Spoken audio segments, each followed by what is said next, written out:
Magandang gabi po. Muli, ang inyong lingkod, Pastor Edwin Limbaga.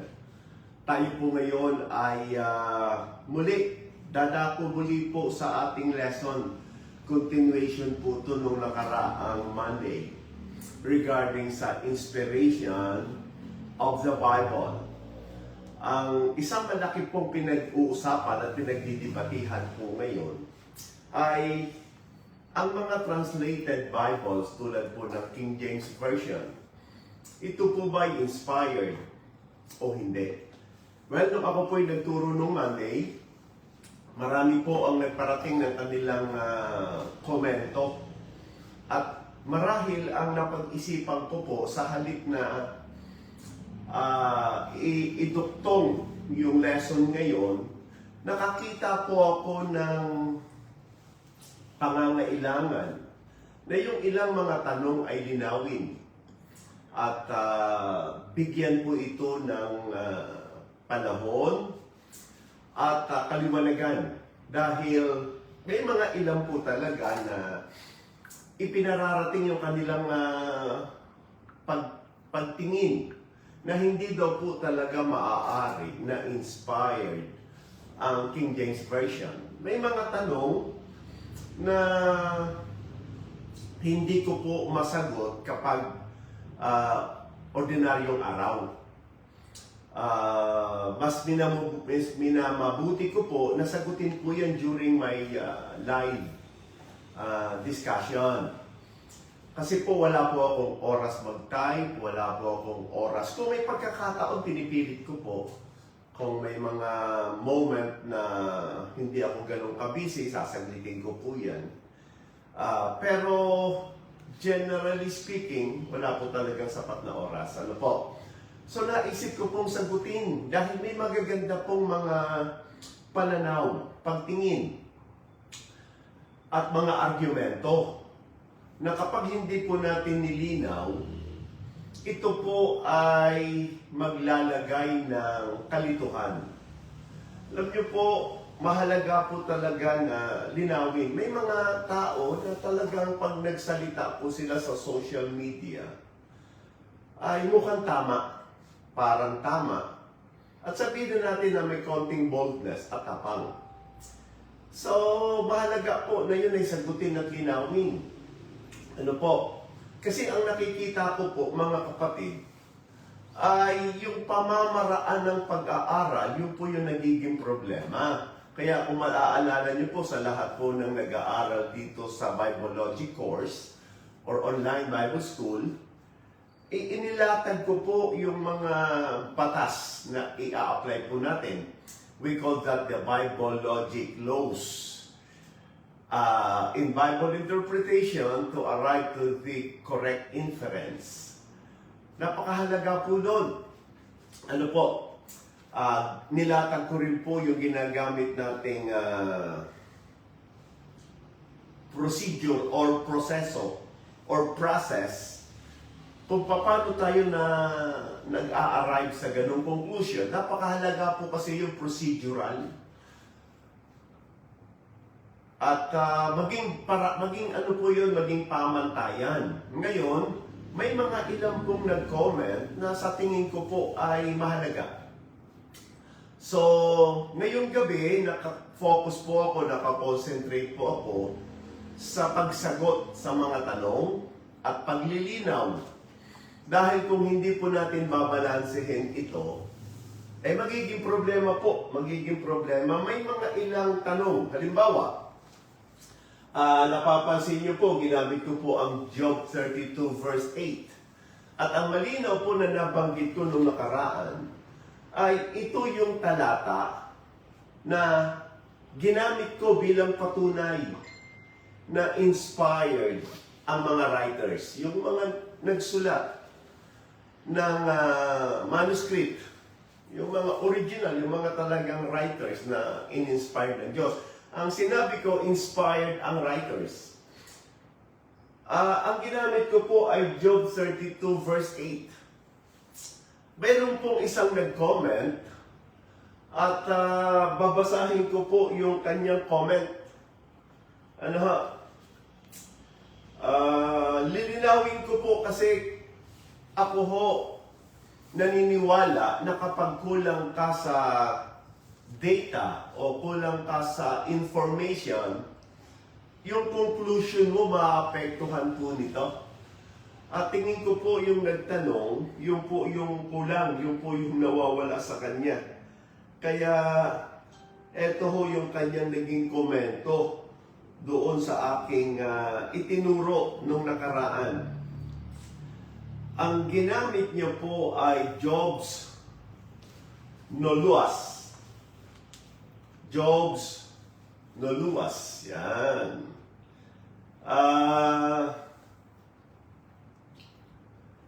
Dito po siya nag-comment sa scope of the Bible inspiration of the original manuscript. Ito po yung comment niya. We're really taking Job's persecutors' word for doctrine po. Salamat po sa pagpaparating ng may galang ng inyong mga tanong. Ano po? So sabi ni Jobs Noluas, are we taking, sabi niya, we're really taking Job's persecutors' word for doctrine po. Nag-response po ako sa kanya doon sa tanong niya. Ang sagot ko, unless hindi yun word of God. Ayon sa 2 Timothy 3:16, profitable for doctrine.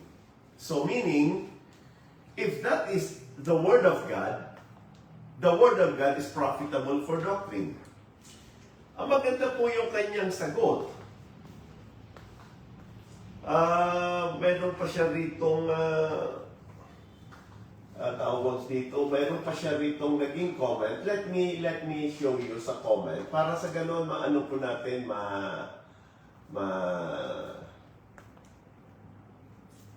pakita ko po sa inyo yung kanyang comment para yan. Tingnan ko kung eto yung kanyang mga kasi may mga comment po na ano na nabura binura Hindi ko alam kung ito. Yan. So meron po kami rito. Babasahin ko po yung aming discussion. Ang goal ko po rito mga kapatid is lagyan po natin ng linaw kasi maganda po kumbaga may punto po yung kanyang tanong. Gagamitin ba natin ang salita ni Eliho or Eliho bilang pamantayan natin ng doctrine? At ang maganda pong sinabi ni Jobs Noluas ay persecutors of Job. Pinipersecute daw ni Eliho si Job. Yun yung kanyang ginamit. At yun yung po yung kanyang pagtingin. Let me read our conversation. At gusto ko po itong linawin, gusto ko po itong bigyan ng Ito po yung aming usapan. Ang sabi po ni Jobs, okay? Jobs, ayan. We're really taking Job's persecutors' word for doctrine po. So nagbigay po siya ng insinuation. Pag sinabi natin insinuation, ay hindi yun nakasulat pero parang yun yung kanyang pinararating. Yung insinuation doon sa comment niya, hindi dapat nating panghawakan ang salita ni Eliho kasi persecutors yun ni Job. So hindi dapat yon. Parang yung tatlong kaibigan ni tatlong kaibigan ni Job na pinipersecute din po si Job. Nasabi niya, ikaw ay pinarurusahan ng Diyos kasi may nagawa kang kasalanan. So, alam natin na si Job ay walang nakagawang kasalanan. Pero si Eliho ang nagsabi po ng Job 32 verse 8 that there is a spirit in man and the inspiration of the Almighty giveth them understanding. It was Eliho who says that to Job. So, dahil yung tingin po ni Jobs, Noluas, yun yung kanyang Facebook name na ginamit, masama yung sinabi masama yung ginagawa ni Elihu kay Job. Pinipersecute niya po kasi ito. Well, sinagot ko po siya. Unless hindi yun Word of God, ayon sa 2 Timothy 3:16, profitable for doctrine. So, ginamitan ko po siya ng tinatawag nating inductive syllogism o deductive syllogism. Kung yan ay hindi Word of God, hindi na talaga natin pwedeng gamitin. But if that is the Word of God, sabi ng Bible, that is also profitable for doctrine. Ngayon, sumagot siya sa akin. Kaya kung binabasa, para makita niyo po yung conversation, para yung flow of thoughts, at saka ano pa yung naglalaro sa isip nila, bakit ganito nila sinasabi, bago ko po ipaliwanag. Sabi niya, Job's luluwas, as in gagamitin as doctrine for believers to abide by yung words of persecutor ni Job, na by the way, ay sinaway ng Diyos na walang sinabing tama. Okay, notice nyo ha, sinaway ng Diyos na walang sinabing tama. Okay, sagutin ko muna yung bago ako magpatuloy. There was no record in the book of Job that Elihu was rebuked by God. Wala po. Which in fact, kahit hanapin niyo po, pag-aralan niyo po ang buhay ni Elihu, hindi po siya ni-rebuke ng Diyos. Never. Siguro, sabi niya sa Job 42 verse 7, and it was so that after the Lord had spoken these words unto Job, the Lord said to Eliphaz, the Temanite, my wrath is kindled against thee, and against thy two friends. For ye have not spoken of me the thing that is right, as my servant Job hath. Now, maliwanag po, hindi po ito in-address kay Elihu. Ang tinutukoy po rito ay yung mga kaibigan ni Job. Yung tatlong kaibigan na nire-rebuke. Ano po? Which in fact, nirebuke ni Elihu, yung tatlong kaibigan niya. Ang mapapansin niyo po, si Elihu is a very mysterious man in the book of Job. The way na magsalita si Elihu, which in fact, lahat po nang nag-o-observe, parang hindi siya sa kapanahunan ni Job. Kasi poetic po yung book of Job eh. But there was no record that he was rebuked. Okay? So, siguro ang advice ko kay Sir Job is magkaroon pa siya ng deeper study in the life of Elihu. Bakit? Which in fact, some scholars believe kung bakit hindi ni-rebuke ng Diyos si Elihu because of its doctrinal correctness. Now, I will explain to you. Una ko sasagutin to bago yung isa pa. Ano ha?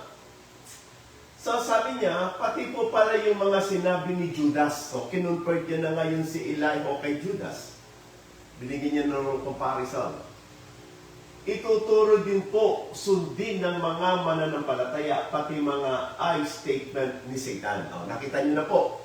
So, dito, kinumpara niya si Elihu kay Judas at kay Satan. Ang tingin ko po kung bakit nag-arrive siya sa ganong inference, when I speak of the word inference, ay conclusion. Ang pagtingin niyo po kay Elihu ay mali. Marahil bunga ito ng kakulangan ng pag-aaral. Marahil bunga ito ng kakulangan ng mga impormasyon. Sino ba si Elihu? Masama ba siya? Pangit ba yung sinabi niya? No, kung i-research po natin si Elihu, mga kapatid, number one, he was so mysterious. Bagamat may record po siya, maganda po yung sinabi rito para magkaroon tayo ng background. Kasi kung ganito po yung pagtingin, very ano po to, misleading. Kung ganitong pagtingin ay manggagaling po sa isang pastor, ito po ay produkto ng kulang sa pag-aaral. Na I make this public dahil hindi ho, alam po ninyo, yung nakapanood na po ng video na to for how many thousands na po eh. So lahat yun nakikita, nababasa. E kung ang tao ay talagang nag-aral at nabasa po ito, ang magiging kaisipan po, ito ba ay pastor ba itong nagsabi o hindi? Kasi bakit? Parang hindi niya kilala si Eliho. O kung hindi man niya kilala, ni-research ba niya, nilaliman ba niya ang pag-aaral kay Eliho para masabi niya na bakit mo ikinumpara kay Judas? At bakit mo ikinumpara kay Satan? Which in fact, si Eliho, ang reasons kung bakit nirebuke niya si Job at nirebuke niya yung tatlong kaibigan ni Job is to correct all of them. He was younger than the three friends of Job, mga kapatid. At yung theme kung bakit galit si Elihu kay Job, sabi niya his anger was kindled. Nagalit talaga siya. Not because he was accusing Job of sinning. That is why God is punishing Job. No, hindi po yun. Yung tatlong kaibigan, yun ang accusation kay Job. Nagalit siya kay Job, mga kapatid, for one reason. Kaya pansinin niyo po, wala na akong time ipakita yung mga talata, but please do research regarding Elihu. The very reason why Elihu was so angry with Job is that because Job was sinning because of his pain. Nagkakasala na siya because of suffering. And one of the mistake and one of the sin that Elihu quoted na sinabi ni Job, I was in righteous indignation. Bakit? Wala akong nagawang kasalanan. Bakit ako pinahihirapan? Now, ang ipinakikita po ni Job, ni Elihu, ang pagiging sovereign ng Diyos. Hindi niya sinasabi kay Job na may kasalanan ka kaya ka pinaparusahan.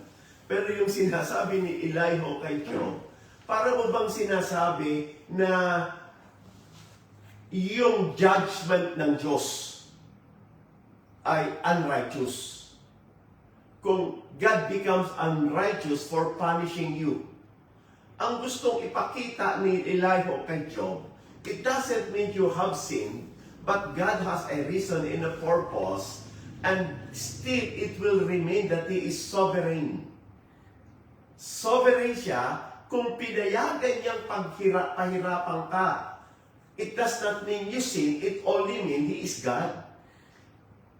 May reason. Tatlo po yung dahilan kung bakit nagagalit si Elihu kay Job. Sinasaway niya.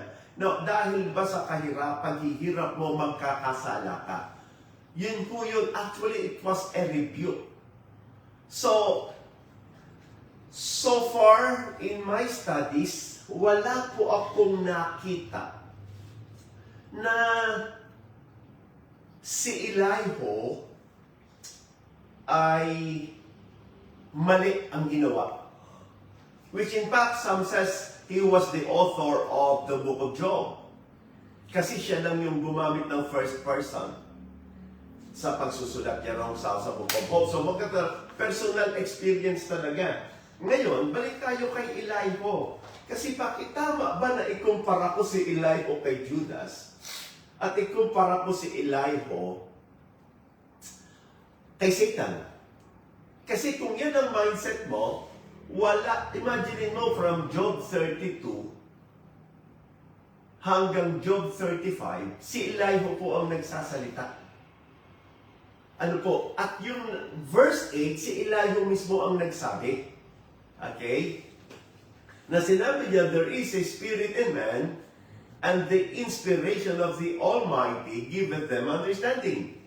So sa mga katuwid, hindi ko pwedeng gamitin yung salita mo, Elihu, kasi masama ka.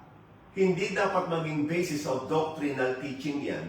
Kasi mahahalin tulad ka kay Satanas, mahahalin tulad ka kay Judas, na hindi ko pwedeng gamitin ang salita ni Judas, lalong hindi ko pwedeng gamitin ang salita ni Satanas as the basis of truth. So yun po yung misleading. Si Elihu po was a Buzites. Ang sinabi po ng Job 32, background po natin, kilalanin natin si Elihu para matiyak po natin kasi nakakatakot po yung ganong yung ganong judgment na hindi pala.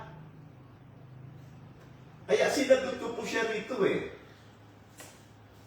Sir Job, Sir tanong, ang Job 32:8 na ang sabi ay, but there is a spirit in man, in the inspiration of the Almighty, giveth them understanding. Iba po ba yan sa 2 Timothy 3:16?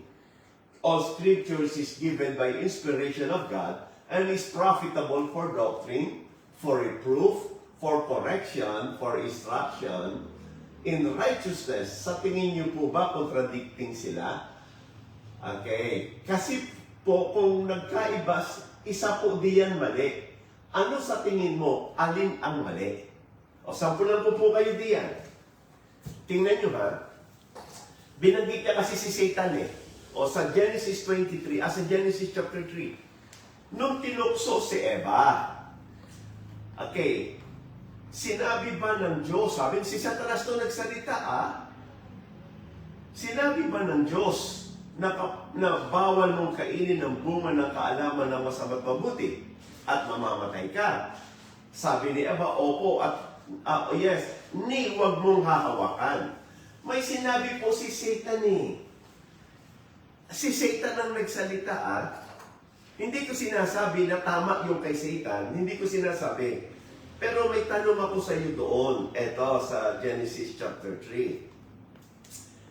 Sa book of Genesis chapter 3, nung sinabi ni Satanas, pag kinain mo yan, magiging katulad ka ng Diyos, nakakaalam ng tama at mabuti.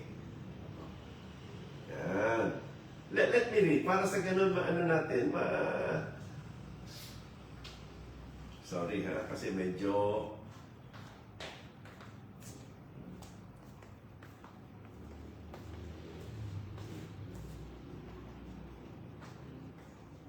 titingnan ko lang, hindi kasi itong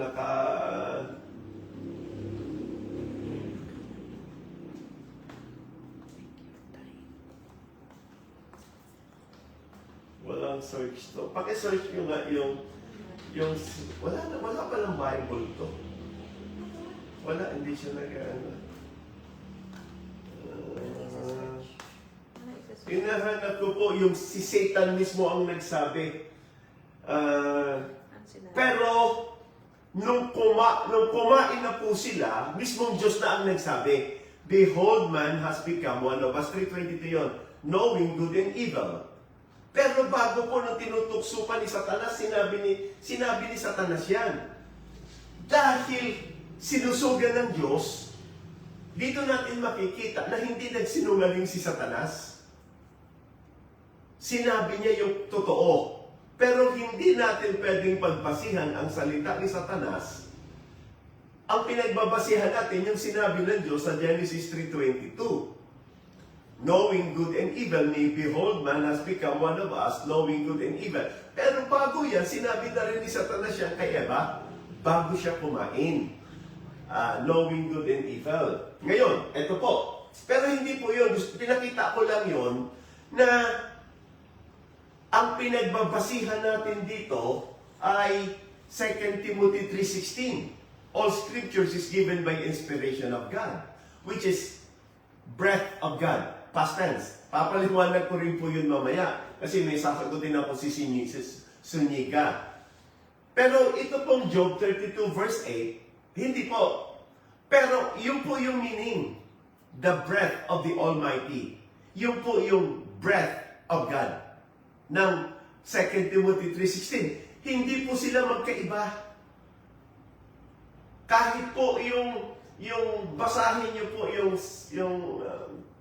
Job 32 verse 8, breath po yung inspiration doon. That is the exact word. Sabi nung isa, wala namang theopneustos sa Job 32 verse 8. Doon po ako natawa kay Suniga. Bakit? Hebrew word yun eh. Ang theopneustos nandun sa 2 Timothy 3:16 kasi Greek ang theopneustos. Okay, tuloy natin. Sumagot siya. Responding po sa statement niyo po, Pastor, na unless hindi yun Word of God, mali ang doktrina ni Elihu. Diyos mismo ang may sabi sa Job 42, yan po ang main question ko sa taas. Now, hindi po si Elihu ang tinutukoy sa Job. Sa tanong mo naman, Pastor, similar po sa dalawang verse ang paggamit ng breath, which I think is one of your points in this video, pero magkaiba po yung kahulugan ng inspiration sa dalawang verse na importante din po. Siguro mabigyan linaw, in Job, the inspiration is into man na nagbibigay sa kanya ng unawa, whereas in Timothy, inspiration went out of God, the source to produce the scripture. It simply emphasizes na ang ginagamit nating salita ay sa Diyos nagmula. Magandang punto po yun. Number one, hindi na ho natin pwedeng sabihin na mali si Elihu. Siguro if you go deeper, Sir Jobs, i-research nyo pa po. Si Elihu was a Buzite, referred to a person from the clan of the region of Buz. Yung geographical and trivial roots niya, siya po ay pamangkin ni Buz. Nephew po yan ni Abraham. The son of Abraham's brother Nahor, according to Genesis 22 verse 1. So, pamangkin po ni Abraham si Elihu. Okay? And then, i-research nyo po, maganda po ang mga naging comment regarding Elihu. Pag-aralan nyo po siyang mabuti, dahil ang ginawa po niya is to rebuke Job sa kanyang sinasabi. Okay? At ang pinakatema po ni Elihu, yung pinakatema niya, kung ano po yung dahilan kung bakit nire-rebuke po niya si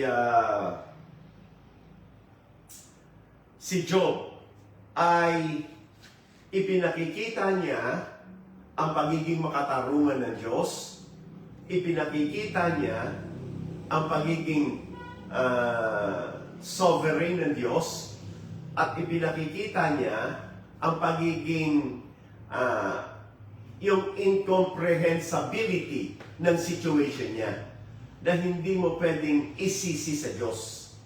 Tama, si Job din na nagsabi, I will reason out with God. Sinabi din ni Job yan. Pero, which in fact, Elihu was a man na ginamit ng Diyos to remind and comfort Job sa kanyang suffering. So, napakalayo po na ikumpara natin siya kay Satan. Napakalayo po na ikumpara natin siya, mga kapatid, kay Judas. Because Elihu's message to Job was so special. Okay? Ngayon, so, ito po, sabi niya, ang Job 32:8, into yung pong 2 Timothy 3:16, went out of God. Yan. Ano po, bakit ganon? Okay, sa English, the inspiration of the Almighty. Sa 2 Timothy 3:16, all scriptures is given by inspiration. Now, bakit po ganon? Simple. Sa Job 32:8, tao ibinigay sa kanya. That is the breath into him, into man. At actually, ang ginamit ay them, plural. Alam niyo po ba that Elihu was given the revelation? Nung sinabi po ni Elihu that there is a spirit in man, and the inspiration of the Almighty, giveth them. Plural po eh. Inspiration, understanding. So that into is grammatically correct in application to man. Yung by, or sabi mo nga, out of God, is applicable in relation to the writings. So that is why Job 32:8, the grammar is correct because it is into men, and 2 Timothy 3:16 grammatically correct because out of God, which was, it is the writings. Yung ini-inspire niya na yung writings. Pero maliwanag, dahil sinabi ng Job 32 verse 8, ay in-inspired yung tao. They are both referring to the breath of God. Or God, breath. Or breath.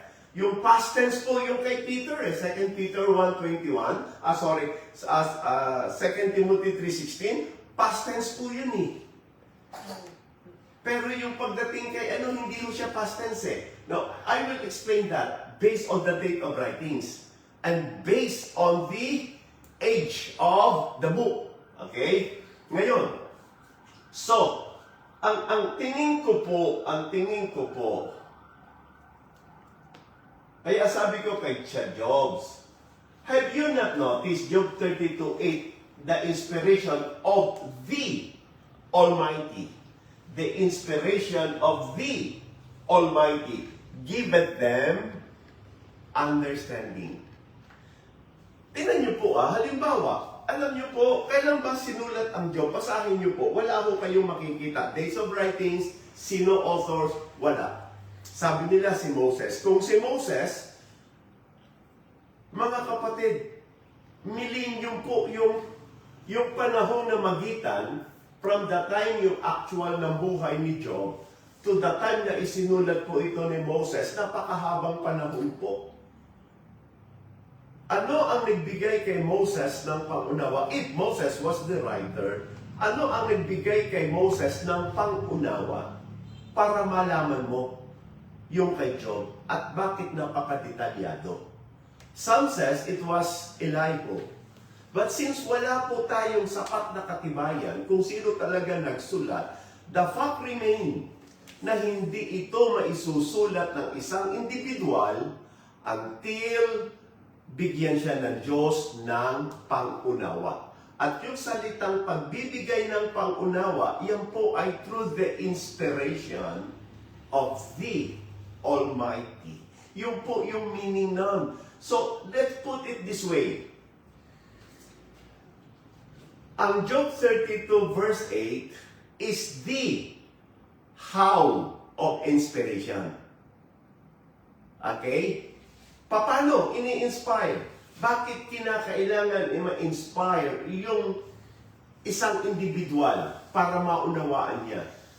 Si Moses ang nagsulat ng Pentateuch, the first 5 books of the Old Testament. Paano lahat yun nalaman ni Moses? Hindi ba nangyari sa kanya ang Job 32 verse 8 para maisulat mo yung first 5 books of the Old Testament? So that explain paano na isulat ni Moses ang creation kung wala yung inspiration of God or the inspiration of the Almighty that giveth them understanding. Pangalawa, maraming mga paano na isulat ni Moses si Abraham, pati yung paghahandog ni Abraham kay Isaac, yung buong story ng Old Testament nung isinulat. Paano nalaman ni Moses yun? Hindi po ba yan sa inspiration of the Almighty? Kasi yun ang sinabi. The inspiration of the Almighty giveth them understanding. Okay. So, mga kapatid, right now, I suggest if Job's Noluwas still have the question. I propose medyo laliman. Pag-aralan niyo pa po si Elihu. Pero the greatest mistake na nagawa niyo po ay i-compare niyo po siya kay Judas at i-compare niyo po siya kay Satan. Inilagay niyo po sa negative si Elihu na walang tayong pwedeng gamitin sa mga salita ni Elihu, in which yun po yung naging error nyo. Ano po? Kung paano po kayo nag-arrive diyan, basahin nyo po uli yung inyong tawag dito, may verse na Job 42 verse 7. Ano po? Tsaka si Eliphaz po yung tinukoy sa Job 42 verse 7. Hindi po si Elihu. Ano po? Kayo na rin po ang nagsulat dito eh. At yung against the two friends, sino po ba si Eliphaz? Puntahan po natin ang Job. Para makita po natin kung sino siya. Okay? Wala pala itong ano. No? Job 32 verse 2. Yan, ayan na. Job 32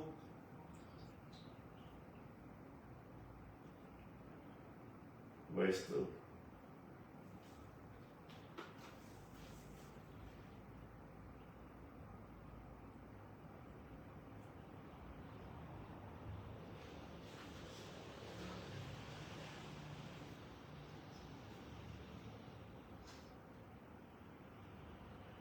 Okay. Nakalimutan ko saan nakasulat yung three friends.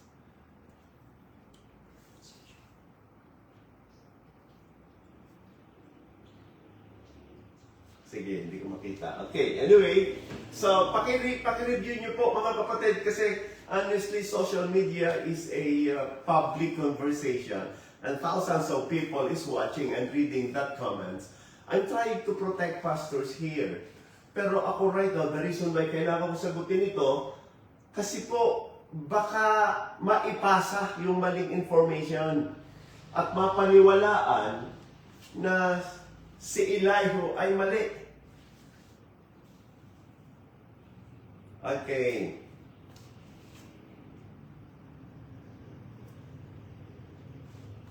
Ito po, Job 2, chapter 11.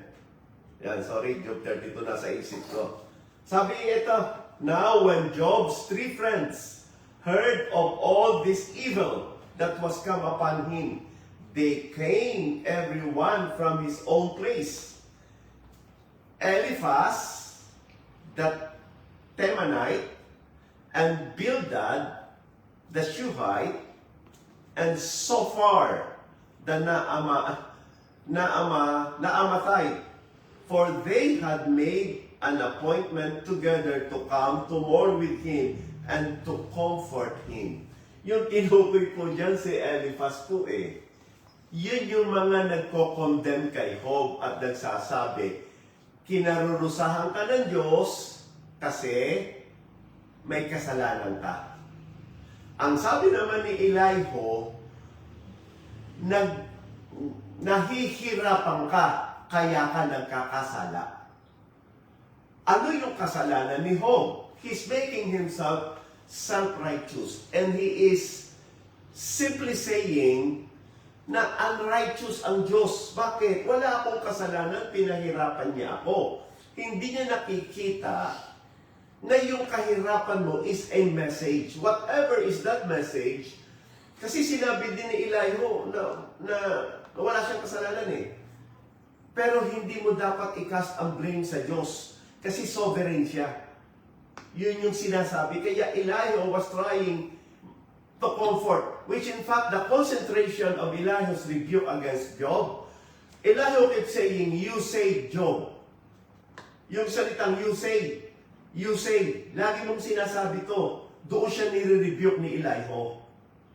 Sinasabi niya na dahil sa paghihirap mo kung ano-ano ang lumalabas sa bibig mo. Ang sinabi nga niya, nagsasalita ka sa hindi mo alam. Yun yung rebuke ni Elihu. So you have to study. the three friends, this is Eliphaz, which is si Eliphaz, ito po yung ni-rebuke. Hindi po to si Elihu. Okay, ngayon, mayroon po isang comment dito nag-comment. Sana po naging malinaw po yan. Sa mga nakabasa po ng comment na ito, gusto ko lang pong i-correct. Mali po yung pagtingin kay Elihu. Hindi po siya masama. Bata po siya sa tatlong kaibigan, pinakabata po siya. Hindi agad siya nagsalita. In fact, nagsalita lang siya sa Job 32 na. At sinabi niya po yun, pinagmamasdan ko lang kayo. Kaya nasabi niya the inspiration of the Almighty giveth them understanding. Binigyan ako ng pangunawa ng Diyos. Yun ang sinasabi niya. Basahin niyo, 32, 33, 34 chapter. Sinabi mismo ni Elihu yan. Yung incomprehensible situation. Yun yung sinasabi niya, the inspiration of the Almighty giveth them understanding. Ngayon, ito naman po isang sasagutan natin, Redentor Arsuniga. Ito po ay talagang masipag mag-comment. Salamat po sa Redentor sa inyong mga comment. Ano po? Kanya nga lamang, dahil po sa iyong mga comment, nakita ko po yung dapat ko na rin sagutin. Kasi may mga komento na mukhang tama na kapag hindi po natin sinagot, magkakaroon po ng problema. Kasi mawawalan po ng timbangan na maganda tong komento ni Sir Redentor Arsuniga. Mukhang tama. Pero wala namang sagot si Pastor Edwin. Gumamit pa siya ng Hebrew. Okay? Ito po yung comment. At gusto ko pong sagutin to. Original Greek daw ang inspiration ay theopneustos, God's breath. No, God, breath of God. Okay, sa past tense po yun. Explain ko po yung bakit. Sa bakit past tense ang ginamit ng 2 Timothy 3:16? Ayon kay Sir, 2 beses lang daw isinulat sa Bible ang inspiration para sa mga writers at ito daw ay nasa Job 32 verse 8 at 2 Peter 1:21. No, again, bakit ko nasabi na ang 2 Peter 1:21 ay pwede kong gamitin sa writers? Mamaya explain ko po yun. Pero sa konteksto po ba ng 2 Peter 1:21, writers po ba talaga ang tinukoy? Kasi yung kanya, suriin po natin. Okay? Itong sabi niya, argument 1, Job 32 verse 8 sa Hebreo. Ang mahalagang salita ay hininga, paghinga, okay, or breath sa English, okay, or inspiration ang ginamit ni King James, at mula sa ugat na, okay, ginamit niya ang bin, Hebrew writing po yan, magbigay ng unawa, magbigay ng pangunawa, kaya literal, yung hininga ng Diyos ay nagbibigay ng pangunawa. Kaya literal, ang hininga ng may kapangyarihan ay nagbibigay sa kanila ng unawa. Walang salitang propeta. Ito sabi niya ha. Walang salitang propeta, pagsusulat, kasulatan, paghahayag. Ayan. Sa talatang ito, so hindi totoo na patungkol ito sa writer na in-inspired ng Diyos, kundi hindi pinag-uusapan ang mga manunulat ng kasulatan. Ang konteksto ay si Elihu na sasabing ang tunay na karunungan ay nagmumula sa Diyos. Now, hindi po. Mali po yun. Hindi yun ang sinabi. Ang hininga ng Diyos ay nagbibigay sa kanila ng pangunawa. Hindi po yun ang sinabi na ang konteksto, ang tunay na karunungan ay nagmumula sa Diyos. Hindi po yun. Meron din po yan, wisdom comes from above sa Book of James. Pero hindi po yun ang sinabi ng Bible, hindi rin po yun ang konteksto. Ang sinabi rito, ang hininga ng makapangyarihan, nagbibigay sa kanila ng pangunawa. So, mali yung konteksto. Ang hininga ng makapangyarihan ay nagbibigay ng unawa sa tao. Okay, maganda po yan. Ginamit niya yung salitang tao dahil dito makikita natin na para mabigyan ng pangunawa, ang tao kailangan maihinga ang hininga ng Diyos sa kanila. Inamin niya po yun. Kaya hindi ito direktang talata tungkol sa inspiration ng mga biblical writers. Ito ay tungkol sa Diyos na nagbibigay ng pangunawa o karunungan. Argumento number 2. O, ito na ngayon. Sabi ni Redentor Zuniga, sa 2 Peter 1:21, ang Griego ay hypopneumatos, hagio, okay, pheromenoi, elalesan, apotheio, anthropoi. Ang mga tao ay nagsalita mula sa Diyos habang dinadala o ginagabayan ng Espiritu Santo. Ang mahalagang salita rito ay pheromenoi.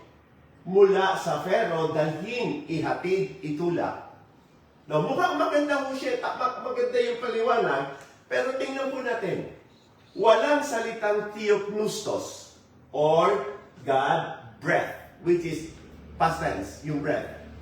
Sa talatang ito, ang theopneustos ay isang beses lang binanggit sa Biblia. Ito ay nasa 2 Timothy 3:16. Tatandaan niyo po past tense. At once lang binanggit yung past tense. Pero, yung sa Job 32 verse 8, breath of the Almighty. Okay? Hindi siya past tense. Noun kasi siya. Ha? Noun. Kaya hindi siya past.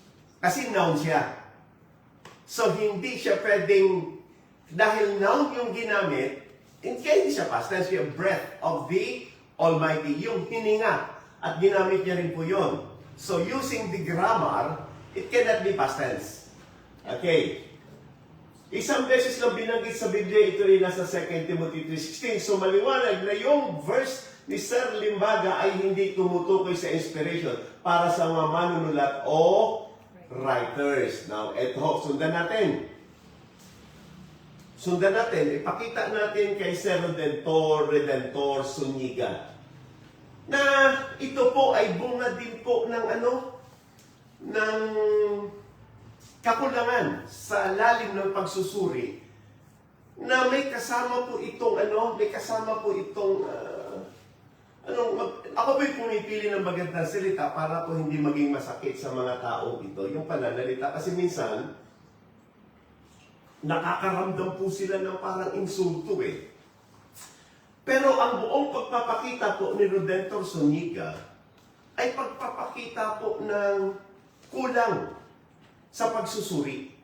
Pero hindi niya sinabi na hindi dapat gamitin ang Job 32 verse 8. Pero ang maliwanag, iisa yung 2 Timothy 3:16 at Job 32 verse 8.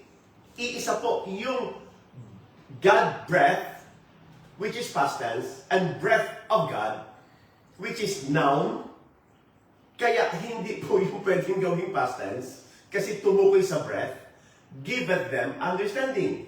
Okay? They are the same in all angle. Because the word Almighty is refers to God.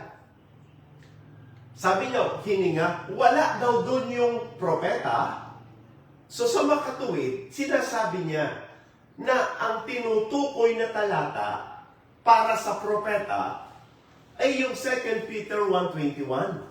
Kasi doon binanggit yung mahahalagang salita tulad ng propeta, pagsusulat, kasulatan, pagpapahayag. So ito daw ay walang theopneustos. Hindi daw to na-inspire. At hindi, wala daw. Kasi sa talatang ito, hindi totoo na patungkol ito sa writer, in-inspired ng Diyos, kundi hindi pinag-uusapan ng mga manunulat sa kasulatan dito sa Job 32 verse 8. Okay? Yun daw ay tumukoy. So dito daw sa 2 Peter 1:21, ito daw yung katukoy sa writer. Ito po, Sir Rodentor Zuniga, kung bakit ko pinayagang gamitin ito, for two reasons, yung salitang Holy Men of God. But again, tingnan natin ang context. Ang 2 Peter 1:21, mga kapatid, kung gagamitin natin ang exegesis or context, hindi po yan patungkol sa writers.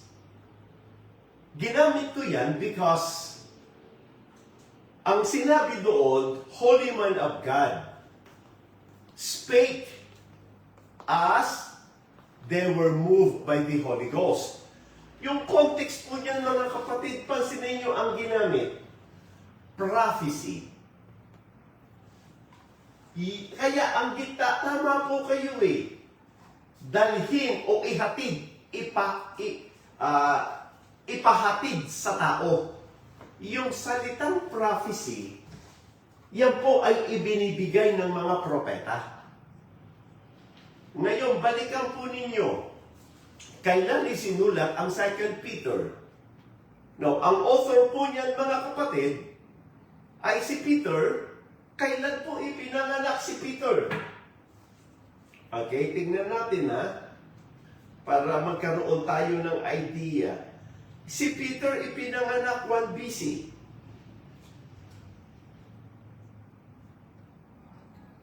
May anuhin lang po ako para makita natin.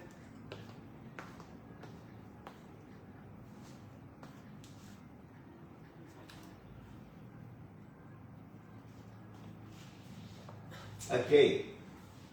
Dahil si Peter po ang writer ng 2 Peter Sir Rodentor Zuniga, pinanganak po si Peter ng 1 BC. I-compare natin siya kay Jesus. Si Jesus pinanganak 4 BC. So in that case, matanda si Jesus ng 3 taon kay Peter. Okay. Kaya during nang namatay si Jesus, at the age of 33, Peter was only 30 years old. Okay? Pagkatapos niyan, nagkaroon siya ng mga ministry missionaries, isinulat ni Peter yung 2 Peter during his late stage between 65 AD to 68 AD. Ito na yung huling panahon ni Peter to.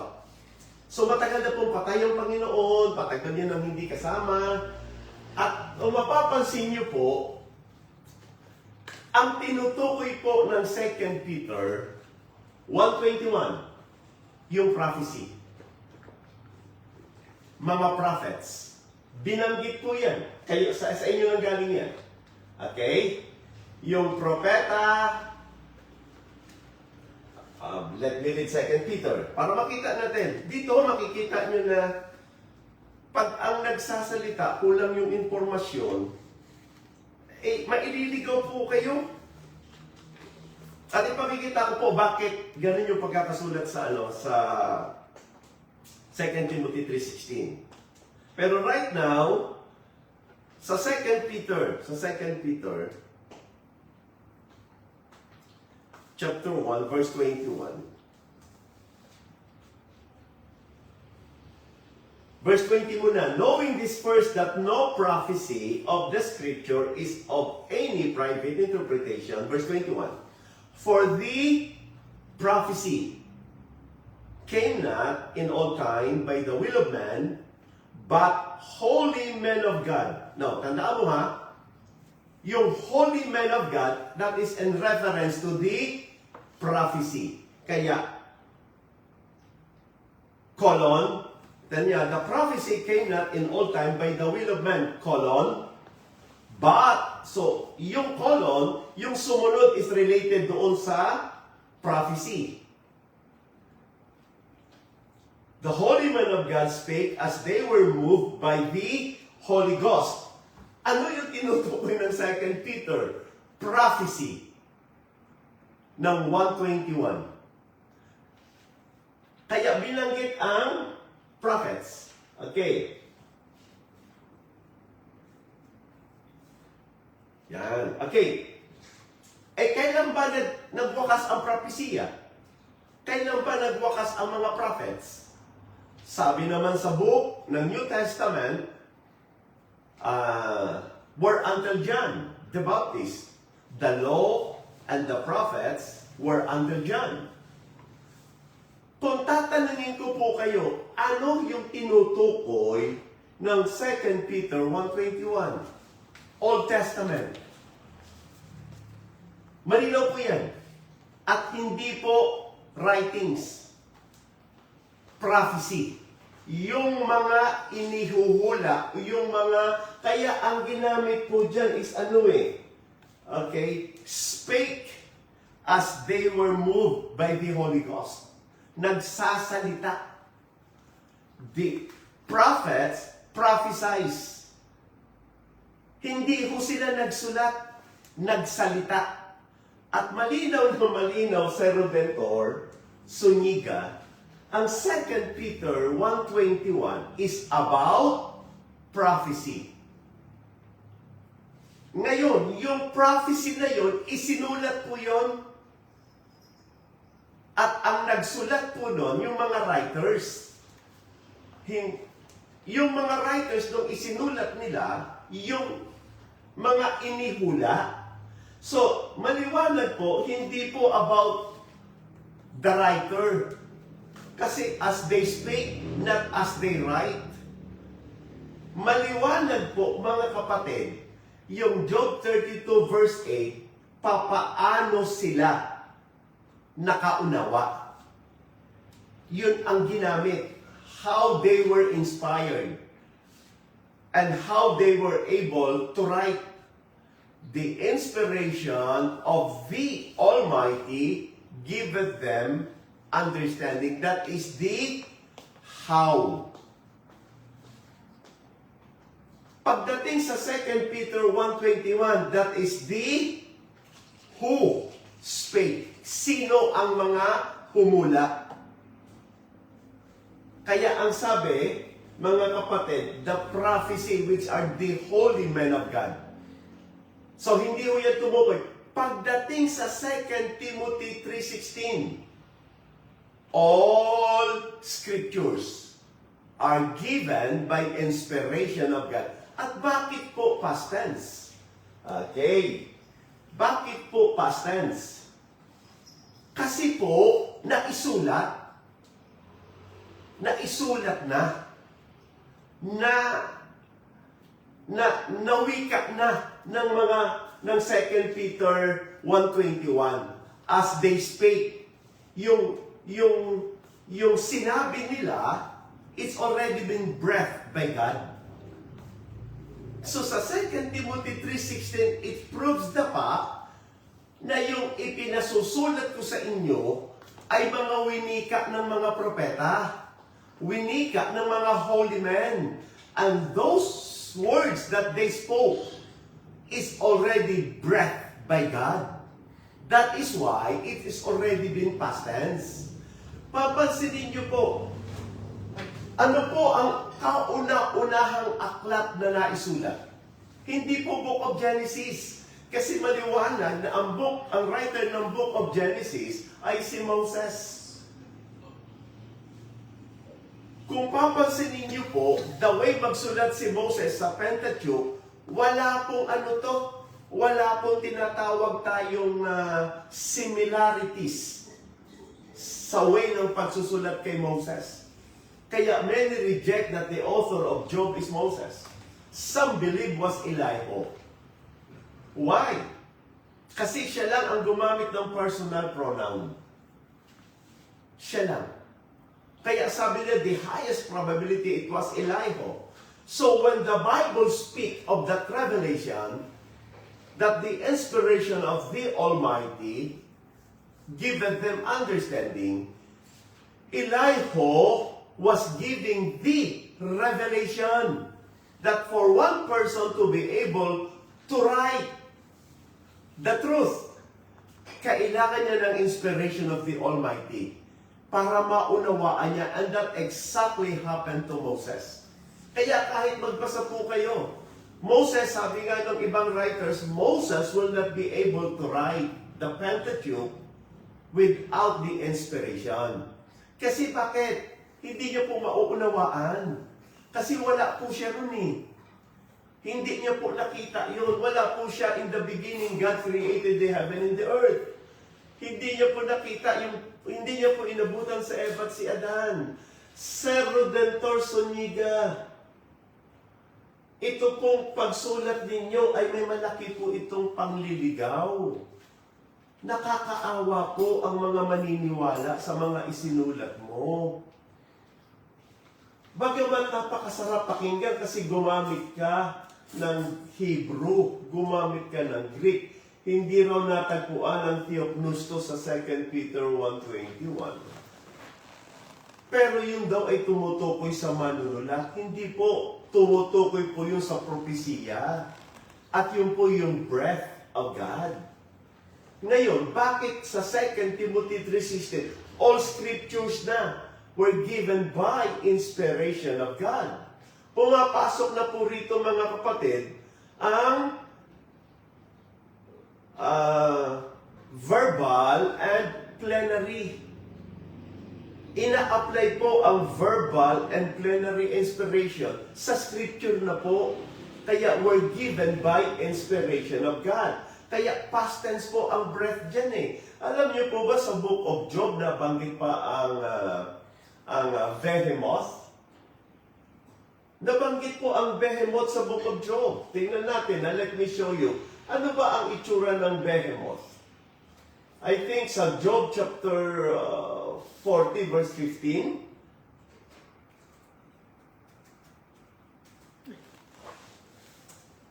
Ito po let me look for the behemoth pics. Yan. Ito po ang picture ng behemoth eh. Ito yung the way na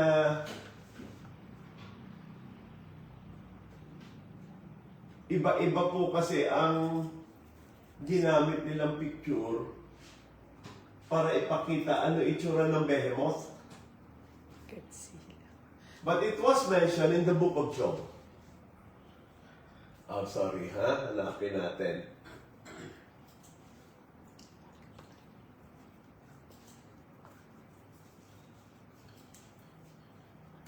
Yan.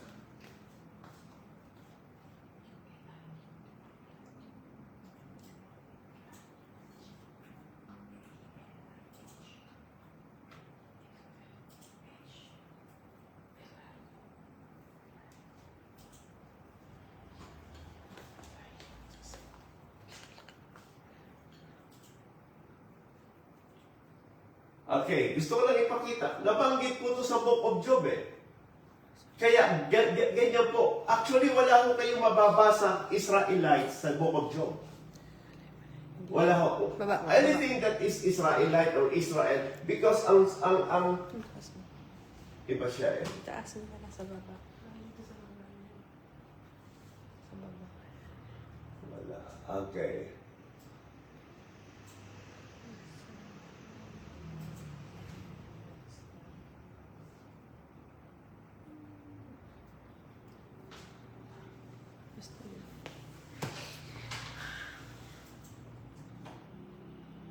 Okay, pakikita ko lang po. Saan ba nakasulat ang behemoth?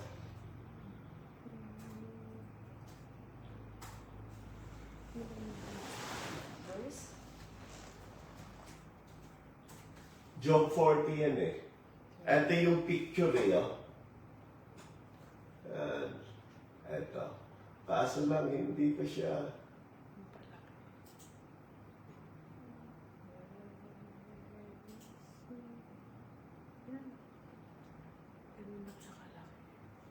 Yan.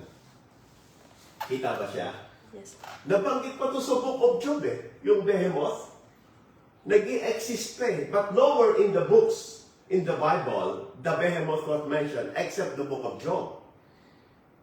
So ito yung oldest book. Okay? So, Elihu was giving the revelation. Nung sinabi niya, the inspiration of the Almighty giveth them understanding. At ito po ay tumukoy sa tao.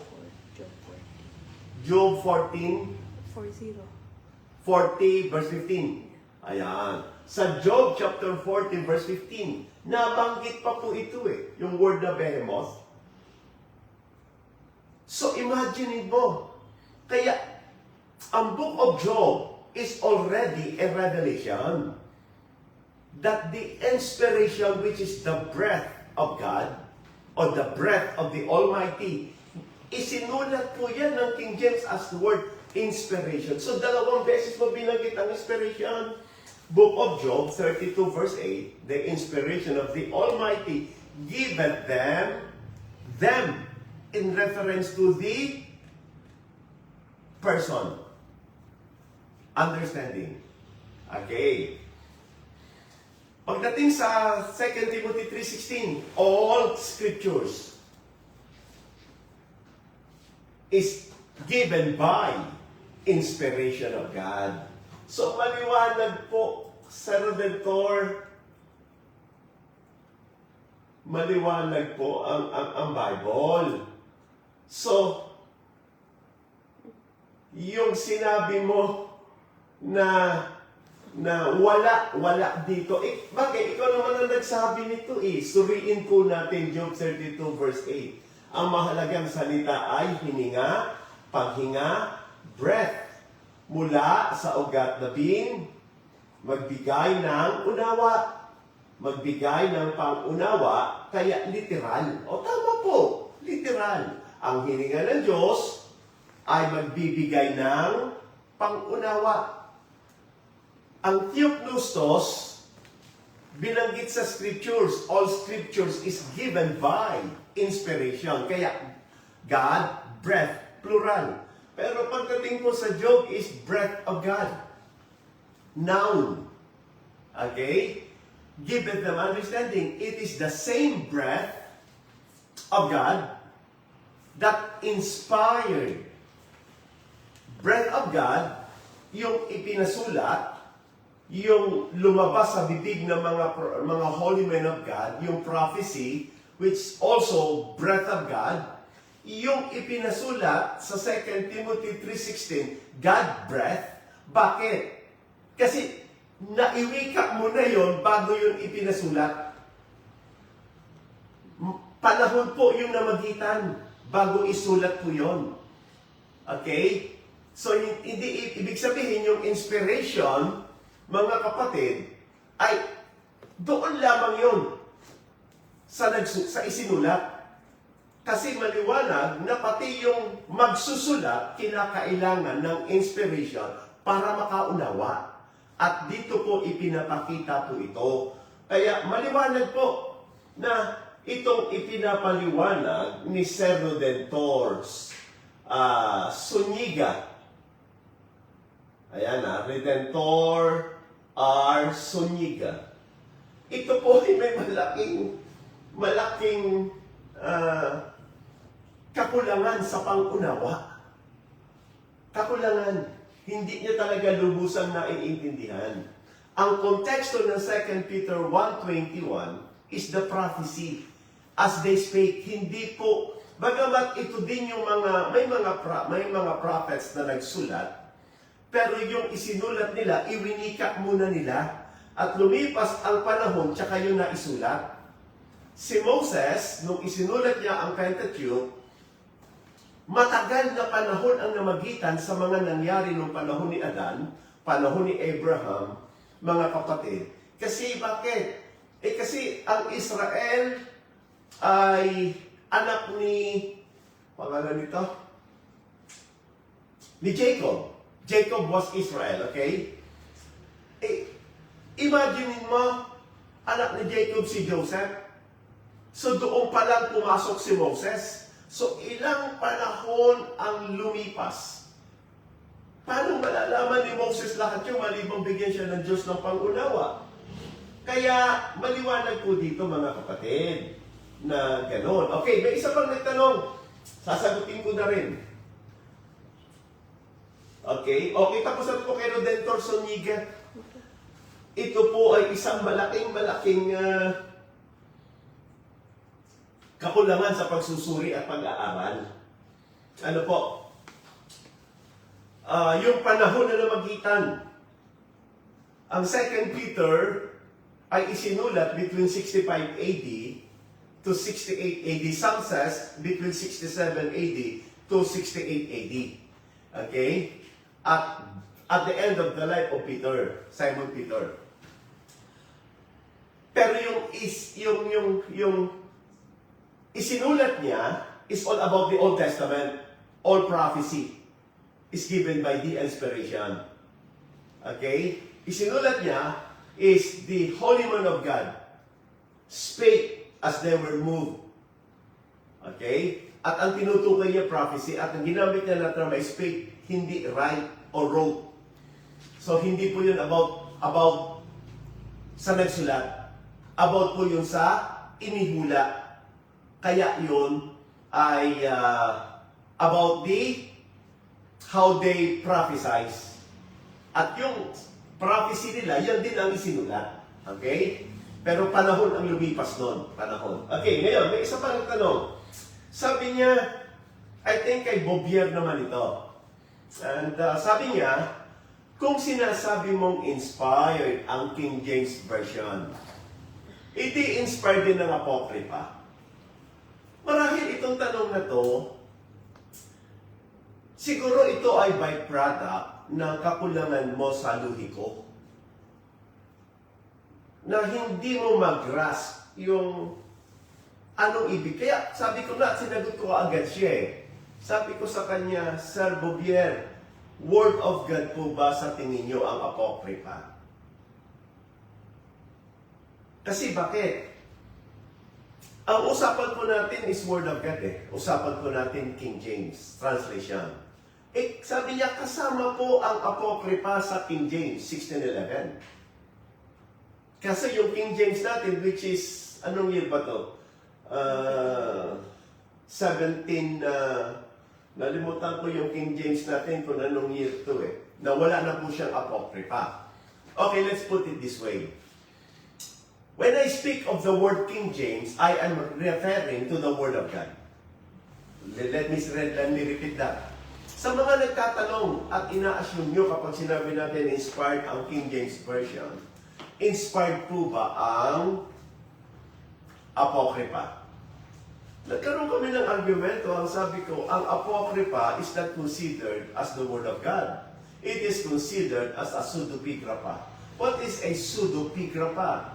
It's a fake writings not accepted as part of the Word of God. So, in that case, just from that argument alone, we cannot speak of the Apocrypha as part of the inspiration. When we speak of the word inspiration, we speak of the word God, breath, or breath of God. Okay, yun hindi nakikuha ng marami yun. Bakit? Kasi past tense yung theopneustos ng 2 Timothy 3:16. Eh bakit ang breath of God ay hindi past tense? Kasi noun. Pag-verb, breathe. Yun. So, sa makatuwid, mga kapatid, Not running long. dito natin makikita na kailangan ko ng charger. Running low na yung battery ko ng aking laptop. Okay, dito natin makikita na nagkakaroon po ng problem sa comprehension. That is why nagkakaroon sa ng confusion. The fact na hindi accepted ang Apocrypha as the Word of God, it cannot carry the inspiration, no matter what. Okay? Eh, pastor, nasa King James 16:11 po siya. Halimbawa, sample lang po kayo. Dati-rati po, hindi po talaga tinanggap ang Book of Jonah as the Word of God. Kasi marami pong question sa Book of Jonah. Dahil po ba na ilagay natin sa isang situation.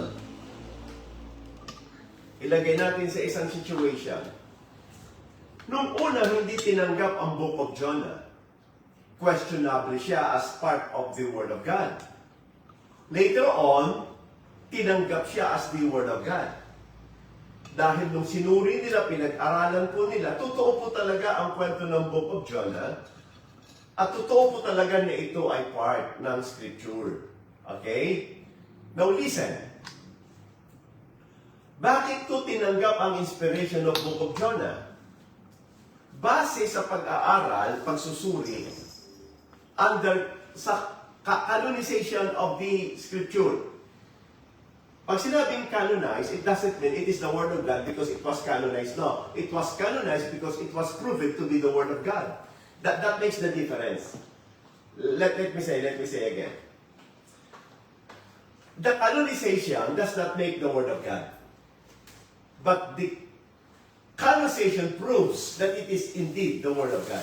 Napapatunayan sa salita ng Diyos. Nung tinanggap po ba ang Book of Jonah at sa pagsusuri naging Word of God, na nung una ayaw nilang tanggapin, can we deny the inspiration? No. Kasi the fact that it is the Word of God, it is automatically inspired because all Scripture is given by inspiration. What if, ilagay ko kayo sa hypothetical manner, what if, nadagdagan ng ebidensya, nagkaroon naman ng question, nagkaroon naman ng problema, at sabi nila, hindi kasali yan. Talagang napatunayan natin. Will it affect the inspiration? No. No. All we have to do is remove that particular book. Because what is proven, it's no longer part of the Scripture. This will become what? Pseudepigrapha. Halimbawa, the Book of Enoch. Why hindi natin siya tinanggap? Kasi kapag sinusuri mo, napapatunayan, it is just a literature, it is just a writing that has nothing to do with God. What if naisali siya sa Bible? Will it affect the inspiration? No, again. Pwede tayong mamislead sa Book of Enoch na as if it is inspiration. But, kung matutuklasan na hindi, aalisin lang siya. Still, masasabi natin, it's no longer part of the Word of God. So, the inspiration only applies to the Word of God. Yun lang po meaning nun. So, don't ever tell me na dahil sinabi kong inspired ang King James Version, it will automatically follow that the Apocrypha, as part of the 1611 King James Bible, is also inspired. Ang tawag po dyan, Sir Bouvier, sa argument na yan, is simple non-sequitur. It does not follow. It does not follow that it is also inspired because that inspiration can only be applied to the Word of God. Allow me to say that again. To those who ask me that question, na kung inspired ang King James, inspired din po ba ang Apocrypha? Yan po ay isang tanong ng taong hindi niya nauunawaan. Now, let me put that in a simple term. Inspiration is only applied to the Word of God. Period. Kaya pag tinanong ko kayo, Word of God po ba ang Apocrypha?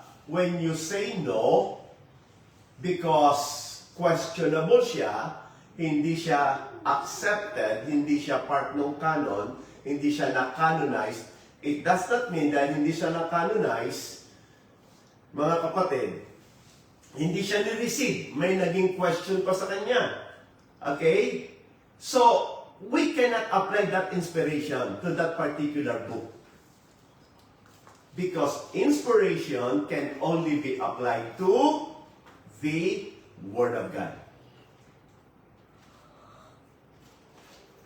No more, no less. Kaya maganda yung tanong ko. Hinahanap ko yung kay Redentor Zuniga nung pinaliwanag ko, putting that into hypothetical syllogism using the XOR or the exclusive OR. Ang ginamit ko pa, if, hypothetical, if the ancient manuscript in considered Word of God because of the inspiration. And that is the only qualification for a scripture to be considered Word of God is the inspiration. Ang tawag dyan is hypothetical. If. So, I am using an exclusive OR. Either mali yung if ko, kaya sinabi ko na if the translation is also the Word of God, it must be inspired. Sabi niya, if it is not inspired, sabi ko, if it is not inspired, it cannot be longer called the Word of God. Sabi niya, hindi pwede. Gumawa ka ng false dilemma. All false dichotomy. Now, ang tinutukoy mo ay inclusive OR. Either mali yung if ko, if the ancient manuscript to be considered the Word of God, it must be inspired. Ibig sabihin, kung hindi siya inspired, hindi siya Word of God.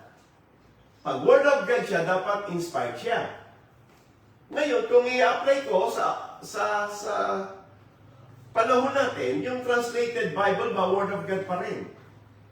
Ang kaisa-isa lang quality ng Word of God, inspired. Or either, ang ancient manuscript, which is the original manuscript, may iba pa siyang quality aside from the inspiration para siya maging Word of God. So either mali yung aking if, kaya mali ang aking naging conclusion. But if you will accept the premise if, now, saan ka pupulot ng isang qualification para yung Word of God ngayon maging Word of God without the inspiration? Kasi yan po kasi yung pinagdidibatihan. Kaya sabi ko, I am putting you into an exclusive OR. Unless mali ang if, nagbinigay ko yung hypothetical premise ko, either mali yun, but if you accept it to be true, it must be constant. Kaya yun yung sabi ko, kasi bakit mahirap po talaga ang nagdudunong-dunungan? Mahirap po. Kaya itong comment po ni Redentor Zuniga, ano po to? Isang malaking error. Hindi raw pareho ang 2 Timothy 3:16 sa Job 32:8. Pero tanggap niya parehong breath of the Almighty and God breath. Sinabi niya lang, past tense po kasi ito. Para yung many taken offer sin ng Daniel chapter 5. Many taken offer sin. Yun ang isinulat ng daliri sa wall. Pero nung ininterpret na ni Daniel, many taken peres. Bakit nagkaiba yung word? Hindi naman peres ang isinulat sa wall, offer sin. Yes, isang plural, isang singular. Bakit naging singular? Plural pala yung isinulat sa many taken peres. Ngayon, nung in-interpret ni Daniel, ang interpretation niya, many taken offer sin, which is singular. That is exactly the same. Kasi yung panahon, yung tinukoy ng Job 32:8, yung breath of the Almighty. Yung tinukoy ng 2 Timothy 3:16, yung hiningahan ng Diyos, which is the scripture, which is the prophecy. Pagdating naman sa Job 32 verse 8, hininga na ng Diyos ang tinutukoy.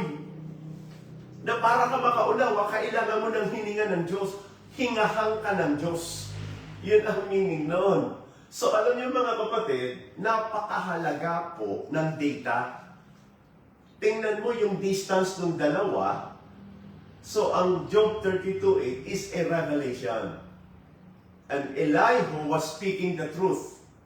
That for man to have that understanding, he needs the inspiration from the Almighty. And that is exactly what happened to Moses.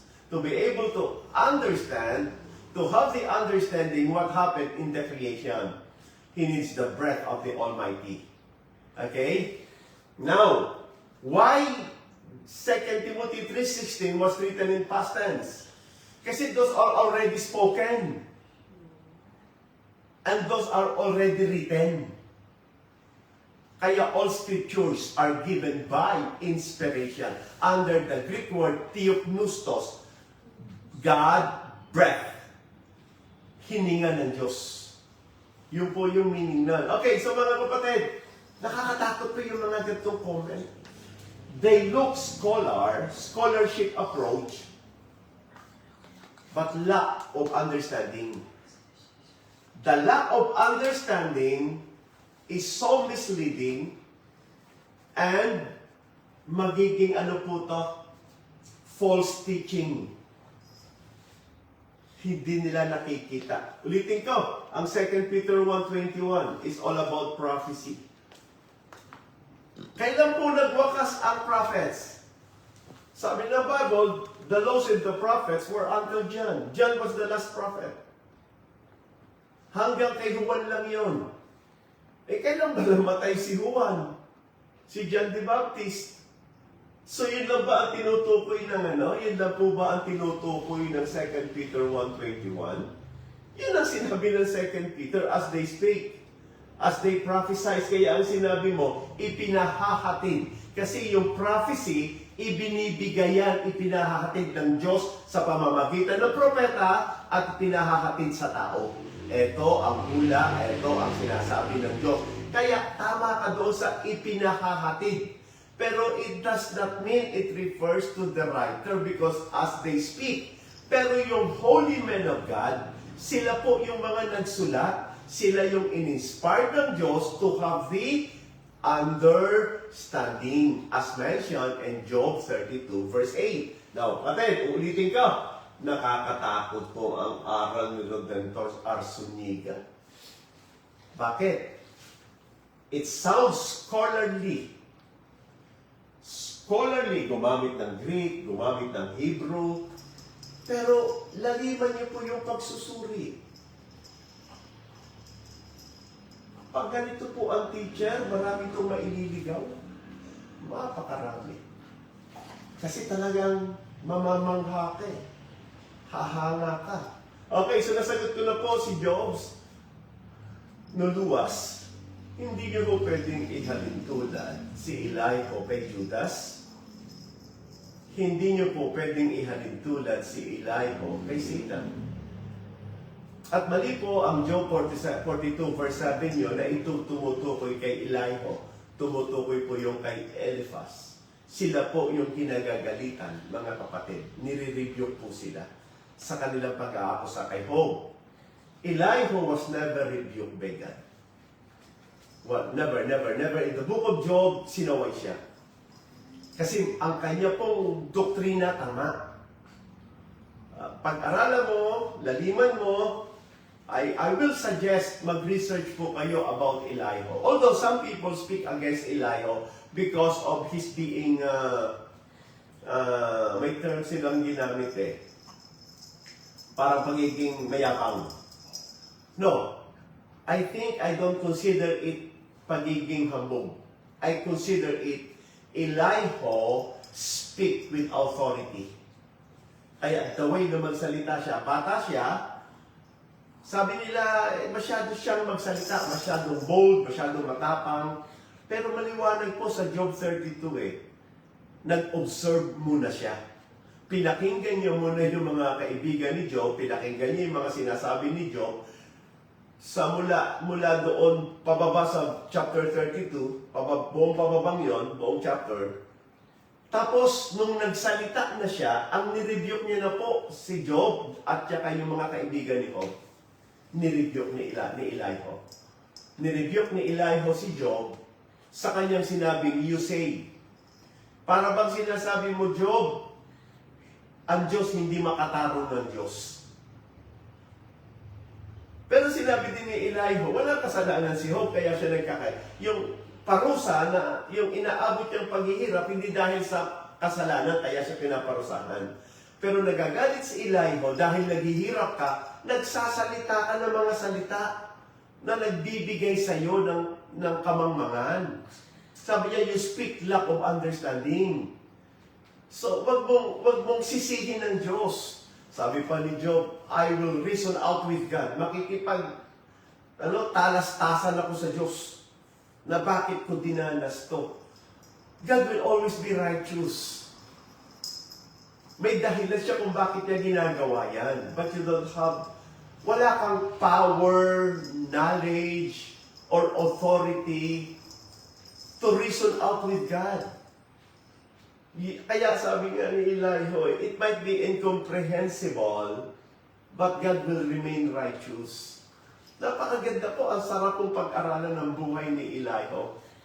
Mga kapatid, ang ganda po. Okay, so mali po yun na si Elihu ay masama, na yung kanyang mga sinabi kay Job ay hindi dapat nating panghawakan dahil persecutor siya ni Job. Hindi po.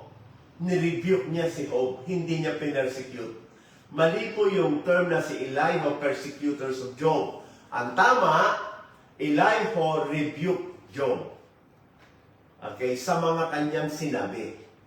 Itinatama niya si Job. Hindi niya pinipersecute. Napagalitan niya yung tatlong kaibigan ni Job na inaakusahan si Job na nagkasala kaya naghihirap. Okay? Pinagalitan niya. At sinabihan niya na wala man lang kayong maisagot kay Job sa kanyang mga argumento. Okay? So, yun yung maganda rito eh. Kaya yung pong sinabi niya sa verse 8 is a revelation. Kaya them plural po yung ginamit eh. There is a spirit in man and the inspiration of the Almighty giveth them. Plural po yun, them. Wala siyang tinukoy eh.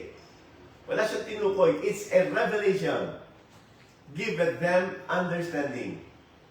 So, pansinin niyo po, I think sa verse 33, sinabi niya yan.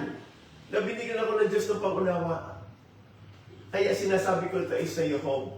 Oh, yun po yun. So, kaya ang sabi nila, malamang si Elihu ang nagsulat ng Book of Job. Mayroon silang argumento. Probability yon, but we don't say na siya nga. Kasi unknown yung author ng Book of Job. Okay? So, mga kapatid, nilinaw ko na po. Paumanin dahil wala talaga akong oras para sagutin, i-type yung mga gusto nyong itanong, yung mga tanong nyo. Pero mag-ingat po kayo sa mga magagandang manalita, nagkokomento, na parang tama. Pero kapag nilaliman nyo po, katulad ni Redentor Arsuniga, maganda naman yung kanyang mga sinabi. But we need to be very, very careful, specific. Ano po? Dahil ililigaw po kayo ng kanyang mga salitang binitawan. Gumamit siya ng Hebreo na parang, eto ang tama, eto ang tama, eto ang meaning. Inamin naman niya na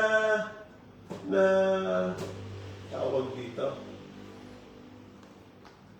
ang mahahalagang salita. Yan. Mula sa ugat na bin. Yan. Magbigay ng unawa, magbigay ng pang-unawa, kaya literal. Literal talaga yun. Ang hininga ng makapangyarihan ay nagbibigay ng pang-unawa. Tama, yun po talaga ang inspiration sa writer. Ngayon, sa scripture, Theopneustos. Okay? Which is God breath. Okay? Hiningahan ng Diyos. Okay, so salamat po ng marami. Titingnan ko pa po yung mga comment. Wala po talaga akong sapat na oras para basahin. Napansin ko lang po itong kay Redentor Zuniga. Kaya sabi ko, sir, ipapaliwanag ko po yan. Ano ho yung pagkakaiba ng Job 32:8 at 2 Timothy 3:16. Ang kanya, ang writer lang daw talaga na nabanggit ay 2 Peter 2:21. Hindi po. Prophecy po yun. Hindi po writings yun. Hindi po yung 2 Timothy 3:16. Yun po yung mga propetang nagsalita. Kaya ipinahahatid. Tama po yun. Kasi ang prophecy ipinahahatid ng Diyos sa pamamagitan ng propeta sa tao. Yung kanyang sinasabi. Ito yung mga propesiya. Okay. At yun din po ang isinulat makalipas ang ilang panahon. Ipinasulat na po ng Diyos yung for preservation. Okay? So, salamat po. Sana po naging malinaw.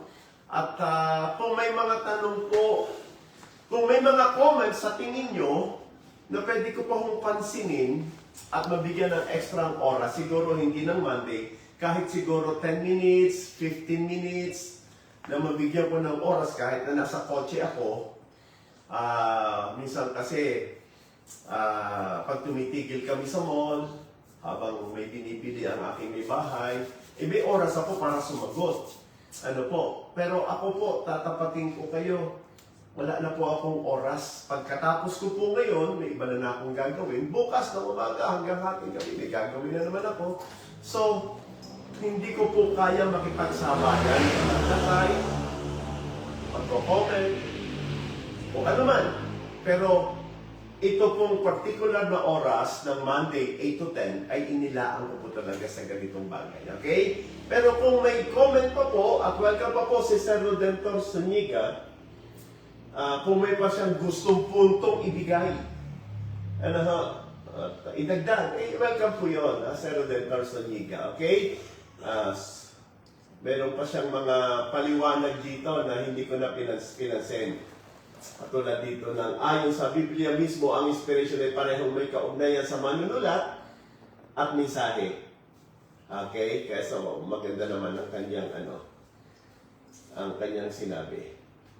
Okay? So, salamat po ng marami. Nawa tayo ay nagpagbigay liwanag. Mahalaga po ang Job 32 verse 8. Ito po ay tumutungkol sa mga nagsulat. Yan po yung uri ng inspiration na ibinigay ng Diyos sa kanila. At patungkol po sa 2 Timothy 3:16. Ipatungkol naman to sa isinulat, ito po'y hiningahan ng Diyos. Okay?